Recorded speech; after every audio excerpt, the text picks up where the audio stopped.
Shalom teman-teman, selamat datang di Children Care Ministry dan hari ini kita akan bahas tentang puppet ministry. Bagaimana mempersiapkan puppet, bagaimana membuat acara puppet di sekolah minggu online dan hari-hari ini sudah waktunya mempersiapkan diri untuk event Natal dan bagaimana cara mempersiapkannya. Saya akan undang narasumber kita, Kak Eliezer. Yeay! Shalom semuanya. Kita udah puluhan tahun ya, bareng-bareng ya, di pelayanan puppet ya. Lebih ya. Dari kita melayani karakter ke sekolah-sekolah, kita juga dulu bersama dengan Happy Holy Kids sampai ke luar kota. Aduh, kalau kita ingat luar biasa ya. Dan hari ini sehubungan mungkin fokusnya kepada puppet ministry untuk Natal ya. Ini udah deket Natal ya. Ada nggak trik untuk di acara Natal menggunakan puppet? Banyak sih sebenarnya dari puppet itu yang kita bisa bikin buat Natal. Bisa jadi puppet kita jadi tokoh, ya. Bisa jadi Sinterklas, bisa jadi host, bisa jadi Yusuf, bisa jadi Maria. Lebih seru, apalagi anak-anak kan lihat kalau itu live kan, karena kan akan berbeda ya live sama rekaman. Itu akan seru, bisa dibikin puppet dan cukup seru. Bahkan badan kita aja kayak di syuting seperti ini, hanya setengah dari dada ke atas kan. Nah cocok itu buat boneka, karena boneka pun seperti itu. Saya ambil contoh ya. Nah seperti ini. Ya, jadi teman host kita bikin acara Natal. Ya, kakak-kakak bisa lakukan kok di mana aja. Ya, kalau tidak punya boneka seperti ini, pakai kantong yang biasa buat goreng tahu pun diwarnain, dilukis, bisa kan? Iya. Banyak cara, boneka tidak banyak gitu ya Kak Puji ya. Kalau punya ini puji Tuhan lebih seru ya, tapi sama saja teknik. Yang penting ya kakaknya, gimana kakak bikin cerita, gimana kakak bikin seru, gitu kan? Karena boneka adalah boneka. Pada saat ide kakak sekolah minggu nih pakai, saya pengen hari ini pengen nyanyi bareng anak-anak dengan boneka, dia akan ikut nyanyi. Aku ikut nyanyi juga dong. Iya betul. Nah nyanyi goyang-goyang seperti ini kak, akan jauh lebih menarik ketimbang kakak sendirian seperti ini, gitu. Bisa kak? Iya. Kita nanti bikin acaranya kayak seperti di TV kak. Kakak kan ada talk show, suka nonton talk show, ada berdua kan. Nah ini bisa jadi keluar masuk, menanyakan, kakak jawab. Seru kak, kakak bisa puppet di dalam Zoom atau Natal online. Karena dia tokoh kak. Mempersiapkan panggung boneka, apa aja Kelly? Yang pertama kalau karena ini di dalam pelayanan, pastikan ada ayat kunci. Lalu kakak kembangin ayat kunci itu menjadi satu cerita. Oh ini di naskah ya, di materi ya, di cerita ya. Betul. Oke. Jadi ini kan yang sangat mudah dulu, yang kakak-kakak dimanapun bisa pakai. Karena yang membuat menarik itu kan cerita, ayat, dan cara penyampaian. Itu yang utama kak.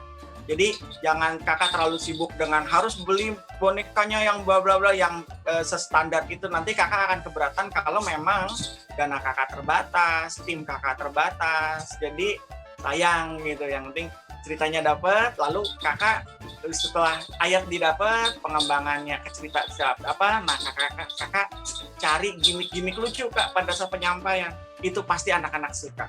Contoh, misalnya saya pakai si boy suka, aku mau ngomong. Nah, gimmick itu kakak pakai di cerita, seru kak. Walaupun ceritanya sederhana, kakak bisa pakai. Itu mungkin trik dikit yang anak-anak akan interest sama kakak, sama cerita yang kakak sampaikan. Gitu ya, berarti kak. Yang pertama siapkan cerita ya karena boneka bisa dipakai apa aja ya kan. Jadi yang pertama cerita, ada ayatnya, karena kita bahas rohani, berarti kan kita harus mengembangkan ya. Nah, lalu kemudian Kalau punya bagus kayak si Boy, gitu kan. Kalau nggak punya ya kita bisa pakai apa aja ya kan. Bisa kaos kaki dibikin. Betul. Nah ini kalau Kak Eli ini si Boy ini ada karakternya nggak? Kan harus punya karakter-karakter. Nah si Boy ini karakternya apa nih? Boy, coba Boy tanya sama Kak Eli, karakter kamu apa sih? Wah, itu Kayaknya dia. kamu anak baik deh. Jangan salah, aku anak Tuhan Yesus loh, Kak. Ya kan, Kak? Iya, betul. Boy itu dibentuk sebagai kamu sebagai seperti anak sekolah minggu. Oh iya, anak sekolah minggu yang kritis, suka banyak bertanya, tapi cepat mengerti. Jadi kamu jadi seru. Oh, pantas aku disuruh nanya terus dalam skenario. Saya kayaknya pernah lihat si Boy nih. Kayaknya si Boy ini yang selalu ada di renungan harian anak ya. Iya betul. Ini nih second artisnya. Artis kedua. Boy keren loh Boy. Kak Puji selalu lihat kamu loh di YouTube loh. Oh ya? Udah di-subscribe loh. Aku kok nggak tahu, Kak. Nanti aku lihat YouTube deh. Lihat dong. Boy. Yo. Kamu udah siap belum untuk isi perform di Natal? Wah, aku latihan tiap malam. Coba Boy, gimana caranya kamu masuk Boy? Oh, masuk? Oke. Aku kalau masuk itu seperti naik tangga, Kak. Begini Kak caranya. 1, 2, 3. Gila. Lalu kalau masuk seperti ini. 1, 2, 3. Begitu, Kak. Keren. Oh, jadi kayak seperti tangga ya, Boy ya? Oh, iya. Nah, karena Boy. kan aku kan karakter manusia, bukan hantu yang datangnya kayak melayang begini. Wah, nggak begitu. Good. Nah, Boy, kamu kan boneka. Kamu kan benda mati, kok bisa ngomong gitu? Nah, gimana caranya itu, Boy? Sebenarnya aku tidak punya pita suara, Kak. Tapi aku hanya buka dan tutup mulut. Yang bicara, nih, Kakak Eliezer. Kamu kasih tahu, emang jujur kan anak Tuhan Yesus, jujur ya kayak. Sebenarnya aku cuma buka mulut dan tutup mulut. Saat konsonan hidup, A, I, U, E, O, aku buka mulut. Tapi kalau M, B, aku tutup mulut. Ya begitu, Kak. Belajar itu kan nggak gampang ya, nggak belajar mulut, apalagi kan kita bisa pecah-pecah gitu ya. Halo. Trik sedikit aja merubah suara. Saat pemeranan seperti drama ataupun apapun itu, pasti kita harus menjadi orang lain. Termasuk kalau kita lagi menghidupkan boneka, suara kita, pemikiran kita menjadi seperti boneka. Bayangkan bonekanya itu apa? Boneka anak kecil, suaranya dikecilkan sama seperti suara tikus gitu kan. Halo, dinaikkan pita suaranya. Atau kita mau lihat seperti ibu-ibu atau seperti apa suara berat, kita beratkan, diturunkan nadanya. Jadi sama seperti bernyanyi. Kalau bernyanyi kan ada nada tinggi kan. Ada nada tinggi, ada nada rendah. Nah, kalau yang di permainan boneka untuk pemeranan ya sama, ada nada tinggi, ada nada rendah. Gitu aja sih Kak, simpelnya. Jadi pada saat kakak latihan nih, kakak sekolah minggu latihan dengan boneka, coba pisahkan kapan kakak ngomong, kapan boneka ngomong. Caranya pada saat boneka ngomong, tinggikan kalau memang dia anak kecil. Dengan kakak latihan 5 kali lah di depan kaca, rasanya kakak akan bisa mengontrol diri kapan suara boneka itu keluar. Gitu Kak. Simpel kok, simpel. Ya, yang paling penting butuh kemauan ya. Oh iya pasti, itu dasar segala hal itu. Karena kan nggak bisa tiba-tiba bisa kan. Kita aja kan pelatihan dulu gitu kan. Nggak tiba-tiba bisa pecah suara gitu kan. Nah, sedikit dong motivasi untuk kakak-kakak yang mau mungkin bikin tim atau mau mainin boneka sendiri, motivasi sedikit aja. Nah, dasar-dasar kenapa kita itu ya sebenarnya kan itu salah satu cara menarik perhatian anak-anak untuk bisa mendengarkan kita sehingga kita bisa menyampaikan firman Tuhan dan membentuk anak itu. Terkadang kita butuh alat-alat lain seperti alat peraga termasuk dengan boneka. Nah, kalau kita mau pakai boneka, bikin tim yang pasti konsepnya begini Kak. Kakak berpikir penampilan berbeda. Dengan ada boneka itu sebagai penampilan yang berbeda. Karena kenapa? Dengan karakter baru Kak. Kalau saya suka dengan boneka, kenapa? Karena di boneka ini saya bisa menjadi orang lain. Dalam pemeranan, dalam pengadeganan, saya bisa menjadi orang lain yang seperti di kartun Kak, bisa ekstrim. Contoh, dia ketawa, ha ha ha ha ha ha, gitu. Di dunia nyata kan nggak mungkin kita ketawa seperti itu. Dan anak-anak suka sekali dengan hal-hal yang sedikit ekstrim karena mereka pikir itu adalah khayalannya mereka. Karena kita tahu anak kecil kan berhayal gitu. Iya. Belajar dan menghayalkan sesuatu untuk imajinasi gitu kan. Dan Gitu, ini Kak. ya, kalau anak-anak itu dimotivasi sama boneka tuh kayak deket ya daripada kita yang ngomong gitu kan. Boneka jauh lebih menjadi daya tarik ketimbang muka saya kan.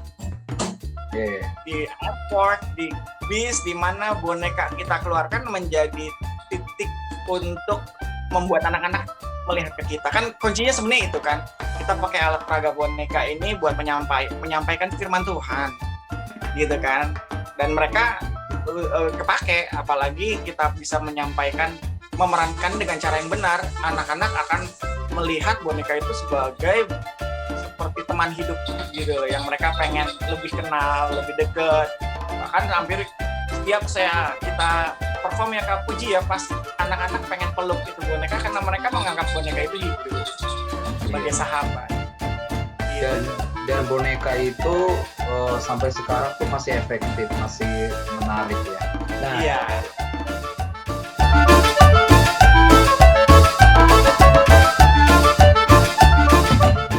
Kalau saya pribadi suka dengan yang live Kak, di mana ada interaksi antara penonton dan kita. Dan saat itu juga kita bisa mengetahui kebutuhan dari penonton. Berbeda sama kalau kita rekam dulu, karena kalau kita rekam kita hanya menyampaikan. Karena anak-anak nonton di handphone Kak, ya, atau di komputer, mereka akan menyamakan apa yang mereka tonton dengan YouTube yang lebih bagus, gitu ya.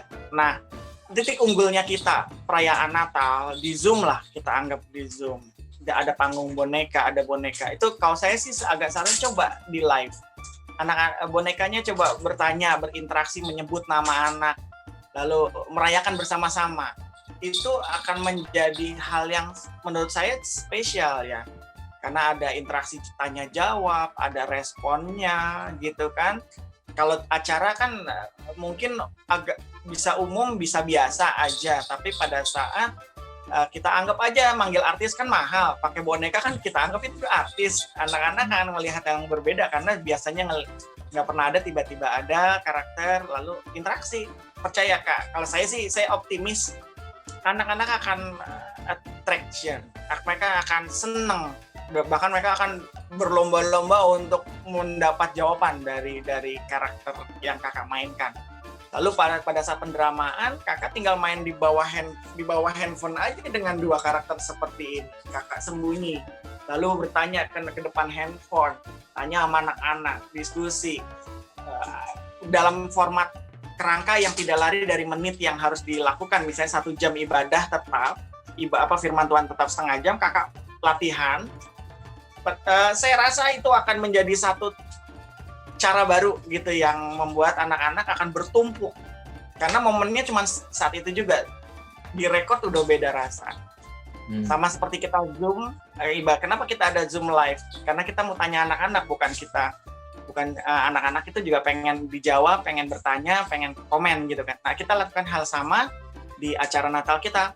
Untuk background kan seperti yang kayak Kakak bisa lihat seperti Kak Puji bisa diganti-ganti, bisa ngikutin cerita gitu kan. Itu secara handphone udah ngebantu ketimbang kita mesti ngedekor ruangan kan.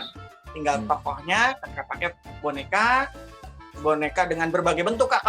Kalau lebih seru lagi, ada yang boneka tadi, ada yang dari centong dikasih mata, ada yang panci dikasih mata. Anak-anak percaya Kak, mereka akan liatin walaupun di rumah mereka itu ada.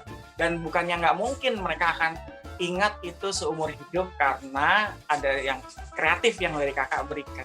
Ya, jadi teman-teman semuanya lebih baik live ya, karena live itu bisa interaktif. Terus kayaknya memang hidup gitu ya. Kalau di Zoom kan ini gereja kita gitu kan, seperti kayak offline, tapi bedanya memang ini pakai Zoom aja. Betul. Puppet itu juga nggak harus dicerita ya. Nyanyi, puji-pujian ada puppet tuh. Ada puppet, ada bisa buat MC-nya. Mungkin kalau teman-teman pengen kita ngadain kayak training bagaimana memainkan sampai membuat boneka sederhana, boleh komen. Kita mau lihat, kalau banyak kita buka Zoom lagi. Oke nggak Kylie? Ya, boleh. Mungkin kita mulai dari yang centong dulu, bikin boneka centong, lalu kita bikin cerita, lalu kita kok ituin juga seru. Karena bentuk boneka banyak kan? Banyak.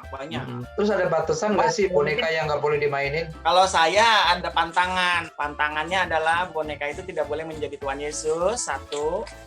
Yang kedua, boneka itu tidak boleh menjadi guru. Karena dia adalah alat peraga.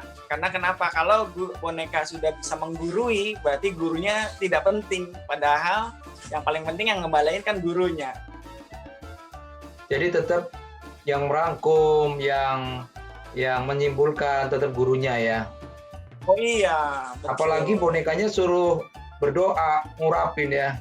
Wah itu jangan ngurapin, kasih doa berkat. Waduh jangan. Kalau sebagai ilustrasi boleh Kak, tapi mata boneka harus ke boneka lain. Jadi dia memberi contoh. Itu oke. Tapi kalau menghadap ke anak-anak lalu mengajak, ayo kita mau doa berkat, itu buat saya itu cukup pantang, karena itu bukan tugasnya boneka, itu tugasnya gembala. Iya, oke. Teman-teman, kalau kita mau belajar detail itu memang butuh waktu sekitar 2 jam, 3 jam ya. Bahkan seringkali kita berapa sesi khusus untuk panggung boneka.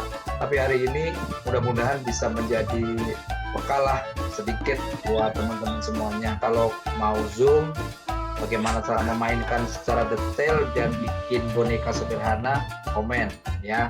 Biar kita nanti, saya sama Kylie kerjasama kapan Zoom-nya. Itu aja.